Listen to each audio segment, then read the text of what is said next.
Lecture of World. Assalamu alaikum. Welcome to the second lecture of learn WP. आज के इस lecture के अंदर मैं आपको बताऊंगा कि वर्डप्रेस की साइट्स किस तरह की होती हैं। कुछ एग्जांपल्स मैं आपके साथ शेयर करूंगा स्क्रीन के ऊपर। और सेकेंडली मैं आपको कुछ एचटीएमएल और सीएसएस के बेसिक जो नॉर्म्स होते हैं, कुछ टर्म्स होती हैं, उनके बारे में बताऊंगा। और ये भी बताऊंगा कि एचटीएमएल और सीएसएस का क्या यूजेज है आपकी वेबसाइट डेवलपमेंट के अंदर या वेबसाइट डिज़ाइनिंग के अंदर। तो स्टार्ट करते हैं अपनी वेबसाइट एग्जाम्पल से। कौन कौन सी वेबसाइट्स हैं मेरे पास। मैंने 3 वेबसाइट्स डिफरेंट आपको अभी लिंक्स उनके नज़र आ रहे होंगे। फर्स्ट वन इज़ strategygroup.com और सेकंड वन है empoweredreality.co.com और थर्ड वन इज़ piezotobuilders.com। ये 3 डिफरेंट साइट्स हैं। इनके बारे में मैं आपको इनका पहले तो व्यू दिखाता हूँ, उसके बाद मैं आपको बताता हूँ कि इसके अंदर क्या क्या चीज़ें इस्तेमाल हुई हुई हैं। फिर हम दूसरे पार्ट के अंदर हम अपने टैग्स के ऊपर जाएंगे। सबसे पहले आप ये इनके सबसे पहली साइट जो स्ट्रेटजी ग्रुप है इसको ओपन कर लेते हैं। अच्छा, सबसे पहली चीज़ जो मोस्ट इम्पॉर्टेंट चीज़ है किसी भी वेबसाइट के अंदर, वो क्या है कि वेबसाइट का लुक कैसा होना चाहिए। अच्छा, जब भी हम कोई वेबसाइट बनाते हैं, चाहे उसके अंदर फंक्शनैलिटीज़ बहुत ज़्यादा हैं या नॉर्मल फंक्शनैलिटीज़ हैं या बिल्कुल ना होने के बराबर फंक्शनैलिटीज़ हैं, हमारा एज अ वेबसाइट डेवलपर एक ये कंसर्न भी होना चाहिए कि हमने वेबसाइट का लुक एक इस तरह का बना के देना है कि जिसको देखते ही क्लाइंट जो है वो उसको अच्छा नज़र आए, उसको लुक उसका बहुत ज़्यादा इम्प्रेसिव नज़र आए। क्योंकि वो कहते हैं कि first impression is the last impression. तो वेबसाइट डेवलपमेंट या डिज़ाइनिंग के अंदर भी ये बहुत इंपॉर्टेंट चीज़ है कि आपका जो पहला लुक है किसी भी वेबसाइट का वो बहुत मायने रखता है।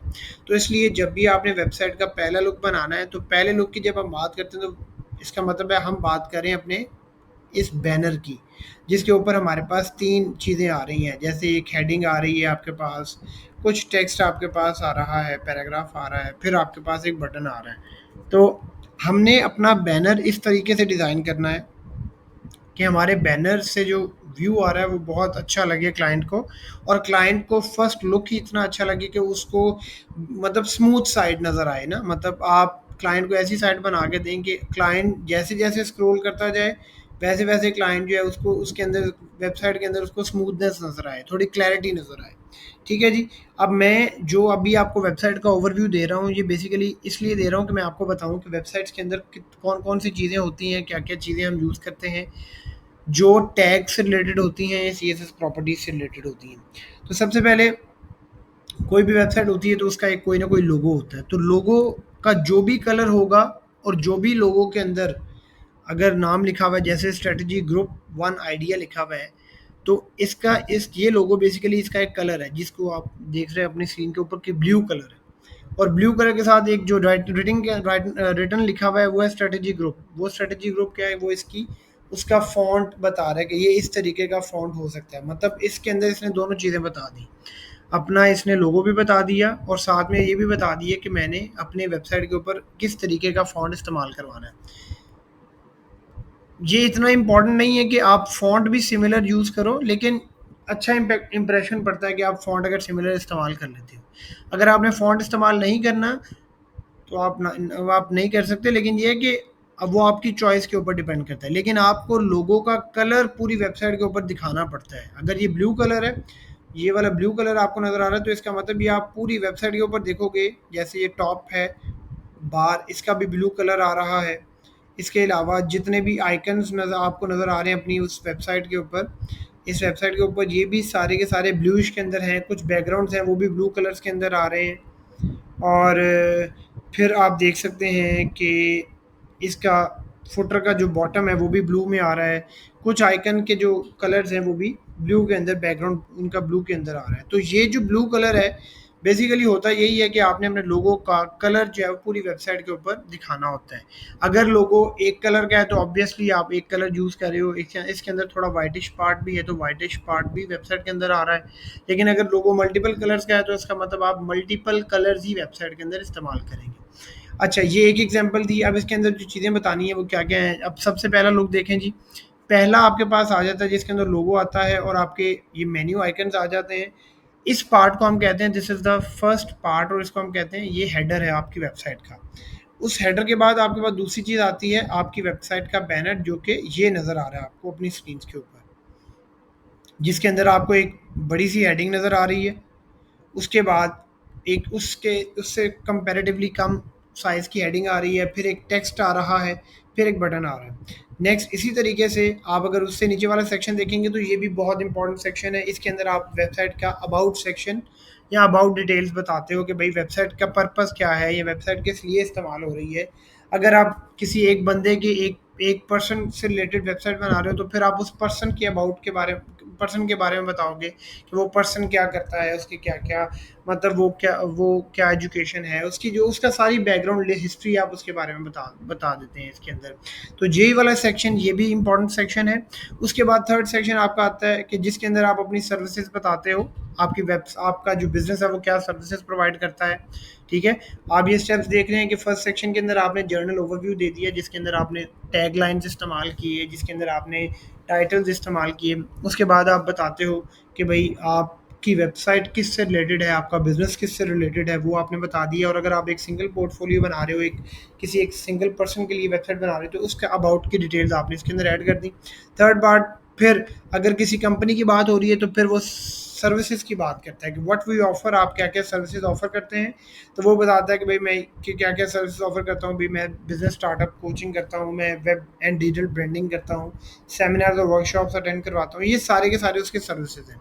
नेक्स्ट उसका जो एक अट्रैक्टिव पार्ट है जो आप बना सकते हो, उसके मैंने इसके अंदर उसके फैक्ट्स एंड फिगर्स लगाए हुए हैं कि भाई इसने अभी तक कितने स्मॉल बिजनेसेस लॉन्च किए हुए हैं, इसके टूरिज्म एक्सपीरियंसेस इसके कितने हैं, और ये सारी चीज़ें आप ऐड कर सकते हो जो कि एक फ्लो के अंदर अच्छा लगेगा।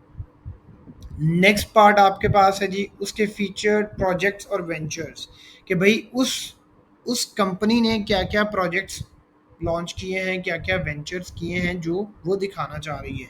और फिर उसके बाद किन किन कंपनीज के साथ, इंटरनेशनल या मल्टीनेशनल कंपनीज के साथ उसने काम किया है, वो भी उसने इसके अंदर यूज़ कर ली हैं।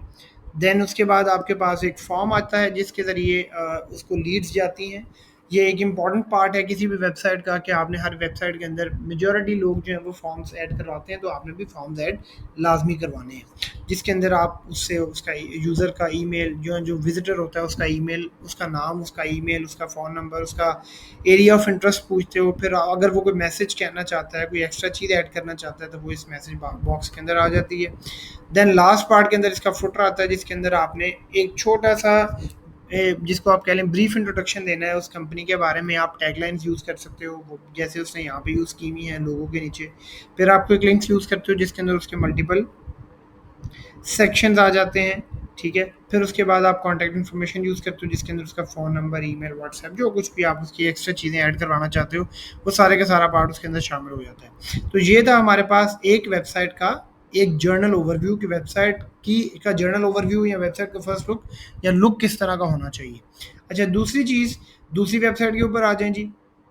अब ये एक रियल एस्टेट वेबसाइट है जो कि जैसे आप पाकिस्तान के अंदर अगर बात करें तो ज़मीन डॉट कॉम जिस तरह की सर्विसेज प्रोवाइड करती है, ये वेबसाइट जो है ये इसी तरह का अकाउंट अपने पास अपने उस वेबसाइट के अंदर रख लेती है, जिसको हम कहते हैं IDX और MLS। उस अकाउंट के थ्रू जो है वो आप US की जितनी भी स्टेट्स हैं, जितने भी उसके घर हैं, वो सर्च कर सकते हैं। वो सारा ये उसकी फंक्शनैलिटी का पार्ट है। लेकिन अगर अभी हम बात करें डिज़ाइनिंग की, तो इसके अंदर आप देखें फर्स्ट इसका जो लुक है जिसके अंदर उसका लोगो आ रहा है, उसका मेन्यू आ रहा है। और ये मेन्यू देखें, ये कस्टम डिज़ाइन, ये इसका मेन्यू यहाँ पे आपको शो हो रहा होगा। ये एक कस्टम डिज़ाइन मेन्यू है, ये पॉपअप लगा हुआ है, ये भी आपको एलिमेंटर के अंदर सर्विस या ये भी फीचर आपको मिल जाता है। उसके बाद ये जो है ये ड्रॉप डाउन है, ये आपके पास सिंपल उसमें आ जाएगा एलिमेंटर के अंदर। जब आप हेडर बनाओगे ये सिंपल लोगो है, उसके बाद ये भी ड्रॉप डाउन है, ये भी आपका मेन्यू के अंदर आ जाता है। ये एक बटन लगा हुआ है जो कॉन्टैक्ट के पेज के ऊपर उसको लेके जा रहा है। सेकंड चीज़ उसका बैनर अगेन है। बैनर के लिए मैंने आपको दोबारा पहले भी बताया है कि बैनर उसका, आपने किसी भी वेबसाइट का बैनर उसका मेन पार्ट होता है। जितना अच्छा हम बैनर डिज़ाइन करके देंगे उतना अच्छा उस बंदे को फील होगा और उतना अच्छा वो अपनी वेबसाइट को स्मूथ फील करेगा। जो और जितना हम कैजुअल बैनर बना के देंगे वो उतना ही अपनी वेबसाइट से नाखुश होगा। तो इसलिए आपका फर्स्ट और मोस्ट इम्पॉर्टेंट जो पार्ट है वो आपकी वेबसाइट का बैनर होता है। तो आपने उसको बिल्कुल कंसंट्रेशन के साथ और फोकस के साथ बनाना है जब भी आप इसको स्टार्ट करेंगे। तो बैनर के पार्ट के ऊपर आप देखें देयर इज़ अ स्लाइड। आप जैसे इस बटन को क्लिक करते हैं तो वो आपके पास एक new slide, new background image आ जाती है। उसके साथ टेक्स्ट चेंज हो जाता है, टाइटल चेंज हो जाता है और बटन का टेक्स्ट भी चेंज हो जाता है। उसके बाद बटन का टेक्स्ट सेम है इस थ्रू आउट तीनों के ऊपर, तो बाकी इमेजेस और टेक्स्ट चेंज हो रहे हैं। उसके बाद आप आते हैं तो आपके पास दूसरा सेक्शन है जिसके अंदर वो सर्च लिस्टिंग्स के बारे में पूछ रहा है। तो ये फंक्शनैलिटी है, अभी हम इसके ऊपर नहीं जाते, तो जब हम इंशाल्लाह इस तरह की साइट्स बनाएंगे तो उसके बाद हम इसके ऊपर भी ज़रूर डिस्कस करेंगे। Third part is meet the owner. Owner के अंदर उस जैसे मैंने आपको पहले बताया कि कुछ लोग होते हैं कि अपनी कंपनी का नाम जो है वो डिस्प्ले कर अपनी कंपनी के डिस्क्रिप्शन डिस्प्ले करवाते हैं, लेकिन कुछ लोग होते हैं जो अपने आप का डिस्प्ले करवाते हैं। जैसे ये रियल एस्टेट की साइट है तो ऑब्वियसली इसके अंदर जो रियल्टर है वो अपने आप का जो है वो डिस्क्रिप्शन शो करवा रही है। तो उसके नीचे आप देखेंगे कि ये एक बटन भी लगा हुआ है जो कि लर्न मोर पे लेके जा रहा है। दिस इज ये एक हेडिंग है जो आप देख रहे हैं, ये भी एक हेडिंग का पार्ट है। ये एक पैराग्राफ है जो आपकी स्क्रीन के ऊपर आ रहा है। ये राइट साइड के ऊपर एक इमेज है जो आपको नज़र आ रही है। और ये जितने भी चीज़ें मैं अभी आपको बता रहा हूँ, हेडिंग्स हो गया, बटन्स हो गया, टेक्स्ट हो गया, पैराग्राफ्स हो गया, जो भी है, इमेजेस हो गया और बट ये सारी चीज़ें ये बेसिकली HTML टैग से बनती हैं। लेकिन द गुड पॉइंट इज या गुड पार्ट इज, जो गुड पार्ट आपके लिए है वो क्या है? गुड पार्ट ये है कि आपको ये चीज़ें कस्टम नहीं बनानी पड़ेंगी। ये बेनिफिट है किसका? वर्डप्रेस के अंदर वेबसाइट को बनाने का, that you do not need to do any custom work. आपको कोई कस्टम काम करने की इसके अंदर ज़रूरत नहीं है। आपको सब विजेट्स तमाम जो हैं वो आपके उस पेज बिल्डर के थ्रू मिल जाएंगे। आप जैसे ये हेडिंग्स हैं ये भी मिल जाएंगी, ये आपके पास बटन है ये भी मिल जाएगा। अब बटन के बैक साइड के ऊपर कोड है, वो ऑब्वियसली वो कोड तो लगेगा, लेकिन ये है कि आपने उस कोड के साथ कुछ नहीं करना। अगर आपने कोई एक्स्ट्रा फैंसी बटन नहीं बनाना, तो अगर आपने जर्नल बटन बनाना है तो आप जो जो उसकी डोमेन है उसके अंदर रह के आप उसका बटन अच्छा बटन डिज़ाइन कर सकते हैं। उसके बाद आप देख सकते हैं कि एक मैप की फंक्शनैलिटी भी इसके अंदर ऐड हुई हुई है जिसके अंदर मल्टीपल वो एरियाज़ को हाईलाइट कर रहा है। और फिर उसके बाद आप देख सकते हैं कि फिर एक और स्लाइडर लगा हुआ है जिसके अंदर क्लाइंट की स्टोरीज़ या सक्सेस स्टोरीज़ के बारे में उसने बात की है, जिसके अंदर वो बता रहा है कि भाई मैं ये मेरे बारे में लोगों ने क्या क्या मतलब जो है वो बात कही हुई है, या मेरी स्टेट के बारे में लोगों ने कितना अप्रिशिएट किया है। तो वो सारे वो भी एक सेक्शन आप इस तरीके से बना सकते हो। नेक्स्ट लास्ट उसके बाद पार्ट आ जाता है, वो है मैंने आपको पहले बताया कि फॉर्म इंपॉर्टेंट चीज़ होती है, वो आप यूज़ कर सकते हैं। ठीक है, यहाँ पे इसने फॉर्म यूज़ किया हुआ है जिसके अंदर उसने डिफरेंट फील्ड यूज़ की हुई हैं, और लेफ्ट साइड के ऊपर उसने अपनी कॉन्टैक्ट इन्फॉर्मेशन दी हुई है जिसके अंदर उसका कॉन्टैक्ट नंबर है, उसका ईमेल एड्रेस है, उसका लोकेशन है।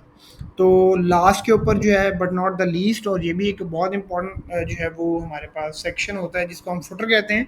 जैसे हेडर इंपॉर्टेंट है उसी तरीके से फुटर इंपॉर्टेंट है। हेडर भी आपने बड़ी अच्छी तरह डिज़ाइन करना है क्योंकि हेडर भी फर्स्ट लुक के अंदर आ जाता है, और फुटर भी आपने बड़ी अच्छा डिज़ाइन करना है क्योंकि फुटर के अंदर भी आपको लिंक्स ऐड करने पड़ते हैं जो कि एक वेबसाइट की एसईओ के लिए बड़े इंपॉर्टेंट होते हैं। तो ये चीज़ें भी आपने देखनी है। इसके अंदर हमने क्या देखा कि इसके अंदर इसने सोशल आइकन्स लगाए हुए हैं, इसने उसने एक फैंसी सा नाम अपना लिखवाया हुआ है किसी एक font family different font family से, और उसके बाद उसने अपना नंबर भी ऐड करवाया हुआ है यहाँ पे। फिर उस आप देख रहे हैं कि ईमेल एड्रेस आ रहा है, फिर उसके जो है वो MLS के साथ भी इंटीग्रेट उसने किया हुआ है अपने आप को। रियलिटर ये डिफरेंट जो है वो ये MLS जो है ये डिफरेंट फील्ड्स हैं जिनको आप कह सकते हैं डिफरेंट, मतलब आपके पास डोमेन्स हैं जिन पे ये काम कर चुकी है। उसके बाद हमारे पास एक्सप्लोर क्विकली है, इसके अंदर आपके पास लिंक्स आ जाते हैं जो आप लिंक्स यूज़ करोगे। एक्सप्लोर एरियाज़ हैं, जिन जिन एरियाज़ के अंदर वो काम करती है वो भी उसने बता दिए कि यूएस के अंदर इन इन एरियाज़ के अंदर ये काम करती है। तो ये सब कुछ बताने का मकसद क्या है? ये सब कुछ बताने का मकसद सिर्फ ये है कि आपको एक वेबसाइट का स्ट्रक्चर पता होना चाहिए कि आपने वेबसाइट को बनाना किस तरीके से है। ये एग्जांपल्स दोनों आपको सिर्फ इसी पर्पस के लिए दिखाई हैं ताकि आपको एक वेबसाइट का स्ट्रक्चर पता चले और आप उसी तरह उस वेबसाइट को डिज़ाइन करें। थर्ड वेबसाइट भी देख लेते हैं और उसके बाद फिर ये वाला आज का जो लेक्चर है इसको एंड करते हैं। फिर नेक्स्ट लेक्चर के अंदर मैं आपको दूसरे 2 और पार्ट्स भी उनको भी उनके बारे में बता दूँगा। अब थर्ड जो है उसके अंदर भी आप देखेंगे आपके पास एक हेडर आ रहा है। हेडर के बाद एक आपके पास जो है वो एक सेक्शन ऐसा है जिसको हम बैनर कहते हैं, उसकी इमेजेस स्लाइड कर रही हैं लेकिन टेक्स्ट स्लाइड नहीं कर रहा। तो ये भी हमारे पास फंक्शनैलिटी होती है कि अगर आपने सिर्फ बैकग्राउंड इमेजेस चेंज करनी है, टेक्स्ट चेंज नहीं करना, तो आप ये भी कर सकते हैं। आप ये भी देख सकते हैं कि इसने एक टेक्स्ट को बैकग्राउंड कलर दिया हुआ है और उसके बाद इस टेक्स्ट को इसने ट्रांसपेरेंट रखा हुआ है, प्रिसीजन का जो टेक्स्ट है इसको ट्रांसपेरेंट बनाया हुआ है। तो ये इसके लिए कुछ एक्स्ट्रा सीएसएस लगाई होगी, इसके लिए भी शायद कोई एक्स्ट्रा सीएसएस लगाई हो। अगर नहीं लगेंगी तो आपके पास इतनी ऑप्शन होती है कि आप इसको उसी वेबसाइट के उसी पेज बिल्डर के अंदर रह के भी आप ये काम कर सकते हैं। तो ये एक मेन हेडिंग है उसकी, ये उसकी एक सब हेडिंग आप इसको कह लो, आप उसका थोड़ा सा टैग लाइन टाइप कह लो, ये वो चीज़ है। फिर उसके बाद है आपके पास एक button, then it comes to, इसके बाद एक इसका दूसरा सेक्शन है जो मैंने आपको बताया कि जो बैनर के नीचे वाला सेक्शन होता है वो बेसिकली उस कंपनी, उस ऑर्गेनाइजेशन के बारे में थोड़ी डिटेल होती है, वो आपने इसने वो शो करवाई भी है। देन इसका जो है वो अबाउट के ऊपर जो है वो लिंक भी लगा हुआ है इसका। थर्ड पार्ट के अंदर इसने बताया कि मेरा रिकॉर्ड क्या है, कंपनी रिकॉर्ड क्या है, our proven track record, number that speaks. उसके अंदर उसने नंबर बताया कि भाई मैंने कितना क्या क्या, मेरी अचीवमेंट्स क्या हैं। उसके अंदर उसने बताया कि मैंने कितने प्रोजेक्ट्स कंप्लीट किए हैं, कितने साल का मुझे एक्सपीरियंस है। Then satisfaction rate is 100%, then on time delivery is 100%। और उसके बाद एक CTA सा बनाया हुआ है जिसके अंदर उसने एक इमेज बैकग्राउंड पे यूज़ की हुई है और एक कॉल का ऑप्शन दिया हुआ है जिसको जब आप क्लिक करेंगे तो you will find an option of, एक एप्लीकेशन वो पिक करनी पड़ेगी जिससे आप कॉल कर सकते हो।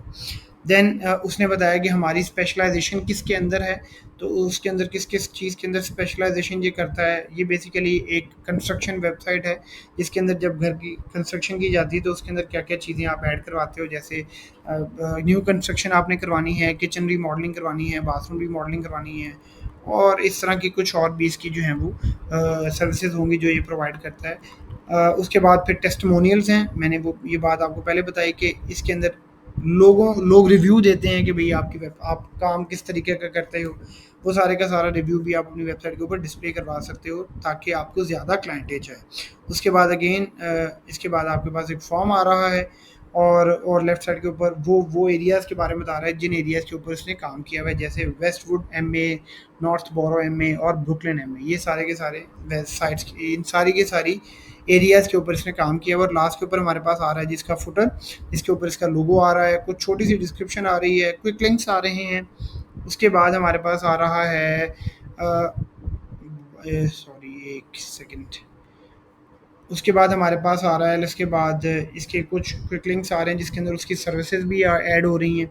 देन लास्ट के ऊपर उसने एक बड़ा प्यारा सा वो बनाया हुआ है, एक सेक्शन जो जिसके अंदर उसकी कॉन्टैक्ट इन्फॉर्मेशन है, फ़ोन नंबर है, ईमेल है और फाइंड हर लोकेशन के बारे में उसने बताया हुआ। और लास्ट बॉटम लास्ट के ऊपर आप ये चीज़ देख रहे हो कि उसने आपको फेसबुक और लिंक्डइन और ट्विटर का भी उसने यहाँ पे मेंशन किया हुआ है। तो ये एक बेसिकली स्ट्रक्चर है वेबसाइट का जो वर्डप्रेस के ऊपर बनती है।